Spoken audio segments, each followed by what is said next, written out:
Hi mga friendship, mga ka-vlog-vlog. Ganito na naman si Inday sa kusina. Meron tayong okra pero sa dami nito hindi natin nauubusin. May pasibuyas, may pakangkong, at saka may pangsigang tayo. Ayan. Tapos may luya.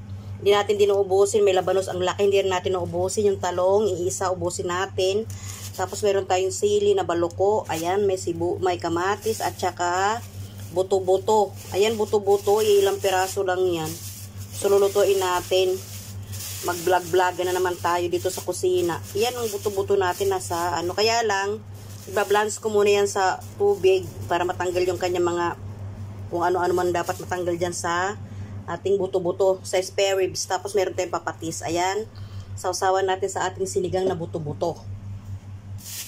Bibihira ako magluto niyang baboy-baboy kasi nga, yun nga, hindi ko nga hilig yan. Gusto ko lang yan ang gulay at saka sabaw. Okay, mag-umpisa na tayo. Hugasan na natin, nilinisin na natin yan para magluto at kumain tayo mga friendship. Okay? Anuhin na natin ang ating luya.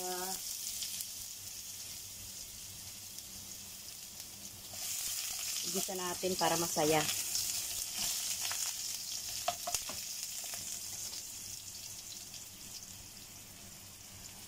Sibuyas.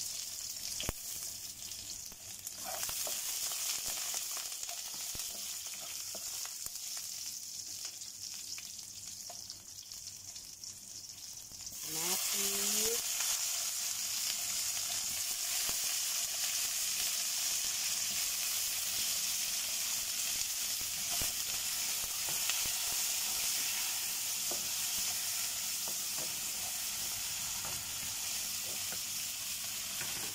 Saka yung ating ribs. Ilang peraso lang yan. Ilang hiwa. Yan lang yan ating ulam. Ayoko naman din talaga ng ano. Gusto ko lang maiba. Palagi na lang tayong isda, gulay, isda, gulay.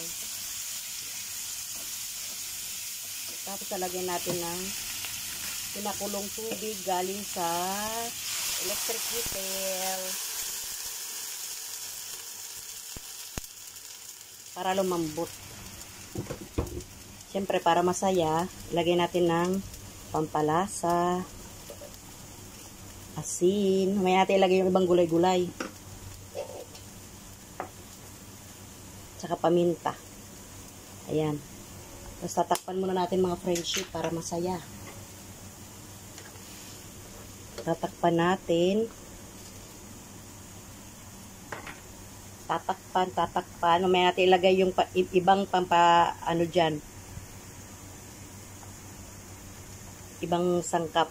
Mamaya natin ilagay. Ayan, kumukulo na siya. Ilagay na natin ating labanos kasi yung ano, yung spare ribs, madali lang lumambot yan. Ibang baboy dito, madali talaga lumambot. Ayan ang labanos. Mamaya natin ilagay yung talong, okra, at saka yung dahon ng kangkong. Ayan. Pati yung sili, mamaya natin ilagay. Ayan, hihigop tayo ng sabaw. Mas gusto ko nagluluto dito sa kawali kasi maluwag, di ba? Hindi mahirap mag-video, tsaka magkuha ng thumbnail. Di ba mga friendship? Sa palagay nyo.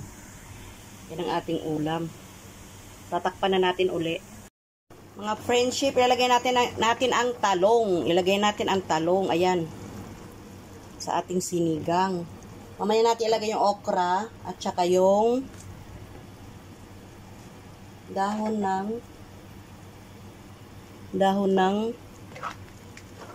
ng kangkong. Ayan, takpan uli natin.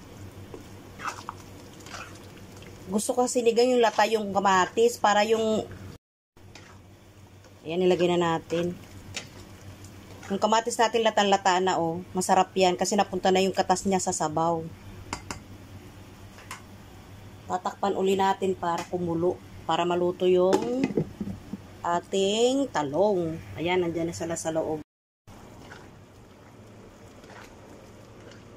Ayan, malambot na. Latan-lata na yung kamatis niya.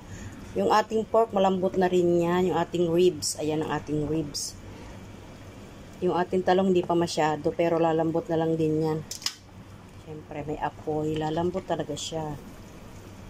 Itaob natin. Pwede natin ilagay yung okra. Ang mga friendship. Daming sabaw. Yung ating sili, baloko, lagyan na natin. Ang ating okra. Ayan. Medyo dinamihan ko kasi gusto ko yan.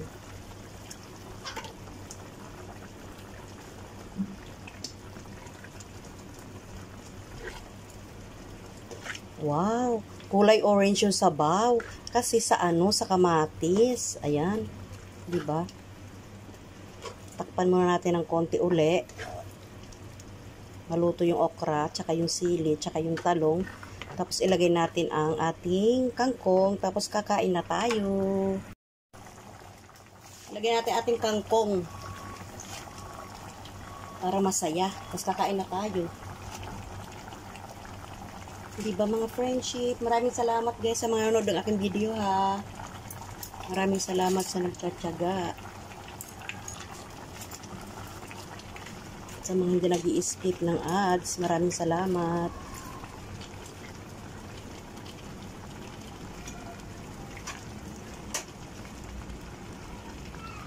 Maraming salamat sa inyo mga friendship. Gusto ko ating sili oh. Kain na tayo. Maganda kasi yung kangkong na hindi masyadong lata. Diba? Sarap isaw-saw sa patis. Ating talong o pwede na.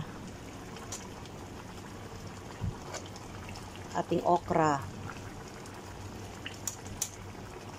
Yung kamatis hindi na nakita.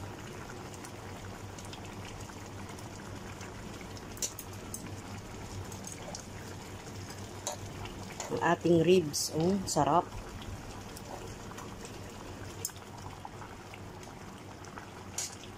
Spare ribs. Ayan ang ating sinigang. Nabuto-buto mga friendship. Guys, ito na ating sinigang na spare ribs. Ayan ang ating baboy. Ang ating sili. May pakok ngayon si Inday. Ayan, Coke. Hindi naman ako mahilig niyan. Gusto ko lang lagyan ng Coke para magandang ating pagkasaluhan. Okay guys, kakain na tayo. Maraming salamat. Maraming salamat. Thank you for watching. So, sunod pa na ating mga video. Thank you for watching guys. Maraming salamat. Bye. See you on my next vlogan.